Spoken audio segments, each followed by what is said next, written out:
We threw interceptions in 7-on-7, for God's sakes. I mean, who does that? There's no pass rush. I mean, it's embarrassing. I think he is, T.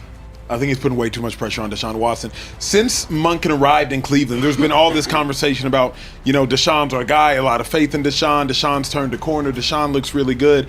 The tension in Cleveland right now isn't just about who wins the quarterback job. It's about whether the entire plan behind it is setting itself up to explode before September even arrives. Todd Monken stepped in front of the media and said everything a coach is supposed to say, but the way he said it, the confidence, the conviction, the repeated belief in Deshaun Watson, it's starting to sound less like evaluation and more like commitment. And in the NFL, when a coach commits publicly too early, it doesn't just raise expectations, it builds a trapdoor underneath them. It started with something that looked almost harmless. Monken, talking through OTA sessions, laughed off interceptions in 7-on-7 drills, saying, "We threw interceptions in 7-on-7 for God's sakes. There's no pass rush. It's embarrassing." On the surface, it's a throwaway line, but in reality, it set the tone for everything else. Because when a head coach starts publicly grading mistakes, even in non-contact drills, it signals urgency. And urgency in May usually means uncertainty in August. That's where this gets interesting. Cleveland isn't just experimenting with quarterbacks. They're trying to define reality before reality has even shown up. Deshaun Watson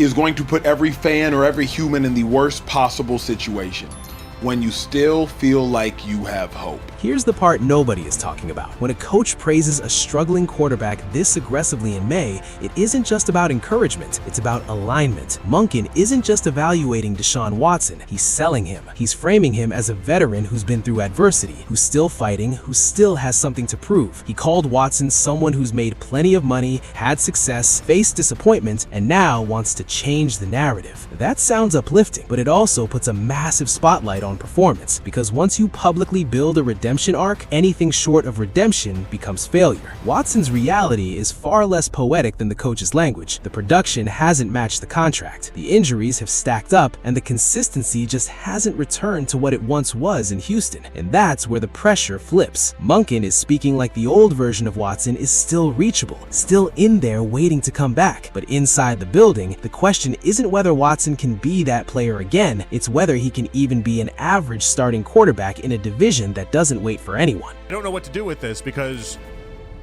we haven't seen Deshaun play in so long. Nobody can tell you what he is or what he's going to be. This is where it gets dangerous, when belief becomes the strategy instead of performance. Monken's tone isn't neutral. It's optimistic to the point of commitment. He's not saying, "we'll see." He's saying, "we believe." And that belief, in a quarterback room that includes Shedeur Sanders and others pushing for reps, creates a hierarchy before the competition is truly decided. Once that happens, everything gets filtered through confirmation bias. Good plays become signs of a turnaround. Bad plays become just OTA mistakes. And suddenly, the evaluation isn't about who's better, it's about who's supposed to be better. Monken doubled down on that tone when discussing Watson's situation more broadly. He emphasized how impressive it is that Watson wants to battle and further his career, almost reframing him as a comeback figure rather than a current question mark. But that framing creates expectations that are very hard to live up to, because once you label someone as a rebirth story, fans don't just want competence, they want transformation. And transformation in the NFL doesn't happen on speeches. It happens on Sundays against pass rushers who don't care about narratives. And then Todd Monken's making it worse.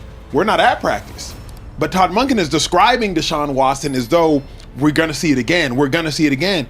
Bro, what if we don't? More than likely, we won't. But Todd Monken making me a believer. I think he might be making you a believer. So to me, he's putting way too much pressure on Deshaun Watson. At the same time, Monken also acknowledged Shedeur Sanders' growth, saying his understanding of concepts and progression work has improved significantly. So now, Cleveland is in a strange dual reality. One quarterback is being elevated through narrative. The other is being developed through observation. And that contrast matters more than people realize, because locker rooms don't just respond to depth charts, they respond to energy. If players feel one guy is being spoken about like the starter already, even unofficially, it changes how reps are perceived. This is where young players usually make a mistake. They assume competition is purely physical, but in the NFL, competition is also psychological. If Watson is treated like the emotional centerpiece of the offense, every mistake becomes excusable. If Sanders or others are seen as developmental, every mistake becomes magnified. That imbalance doesn't kill competition instantly, violently, but it slowly reshapes it. And the Cleveland situation isn't happening in isolation. The roster context matters. The Browns have spent the offseason trying to stabilize their offensive identity, bringing in different types of receivers, reshaping depth, and trying to build a system that can function regardless of quarterback volatility. But systems don't eliminate quarterback pressure, they concentrate it. And when Monken speaks the way he does, he's not just describing Watson, he's defining what the system will tolerate. It feels like if Todd Monken gets his way, and Todd Monken has said, it'd be great if we could get the quarterback lined up before training camp, right?